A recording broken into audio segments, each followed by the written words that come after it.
परत एकदा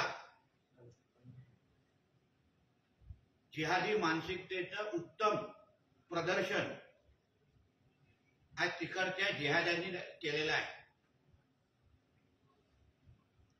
मी जे वारंवार बोलतोय की या जिहादी मानसिकतेच्या लोकांना आमच्या देशामध्ये महाराष्ट्रामध्ये शरिया कायदा लागू करायचा आहे।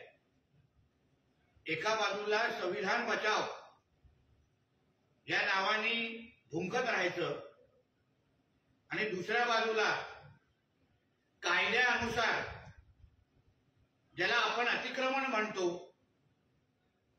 आणि जे अतिक्रमण सिद्ध झाल्यानंतर मुंबई महापालिकेच्या माध्यमातून तिथे आज तोडण्यासाठी त्यांच्या पूर्ण टीम आली,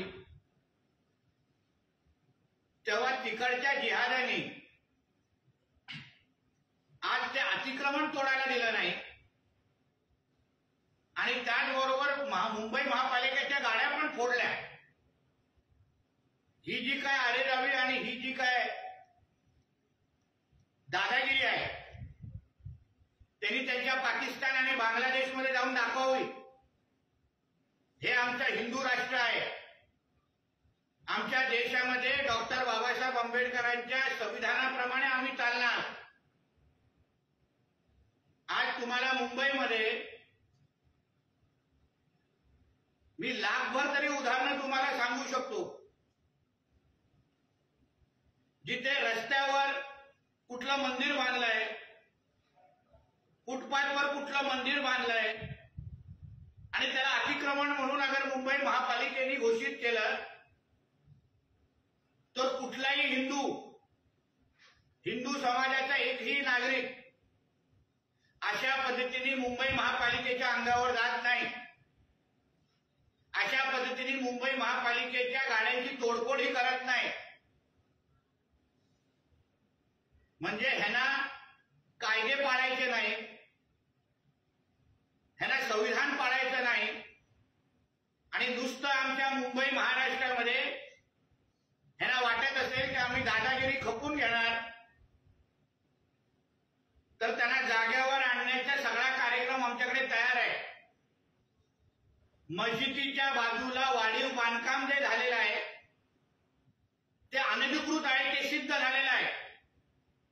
आम्ही अधिकृत मस्जिदींबद्दल बोलत नाही, त्यांना कोण हात लावत नाही, पण जो भाग अनधिकृत आहे तो तोडायलाच लागणार आणि तो तुटणारच। ह्यांनी कितीही आज तमाशा केला, कितीही महापालिकेच्या समोर दादागिरी केली, तर तरी जो न्याय हिंदूंना लागतो, जो न्याय आमच्या मंदिरं आणि धर्मस्थळांना लागतो, तोच न्याय ह्यांच्या ह्या मस्जिदीच्या अनधिकृत अतिक्रमणाला लागणार।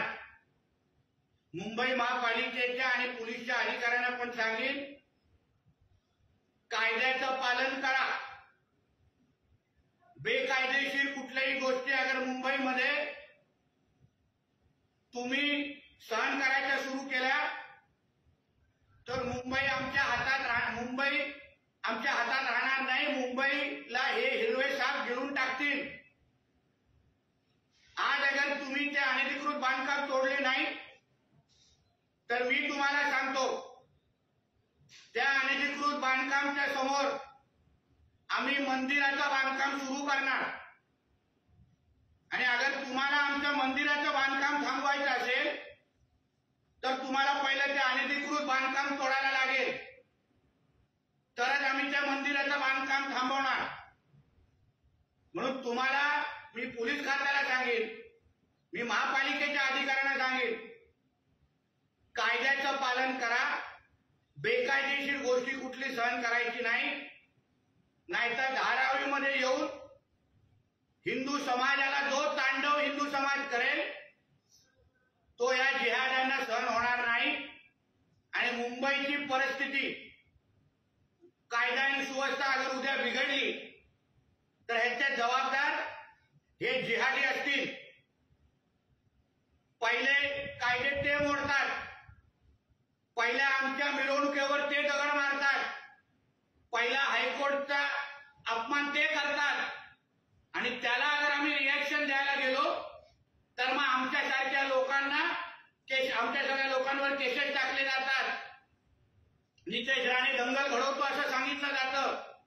पण आजची झालेली धारावीची घटना हे उत्तम उदाहरण आहे की कुठल्या पद्धतीने आमच्या देशात राहायचं,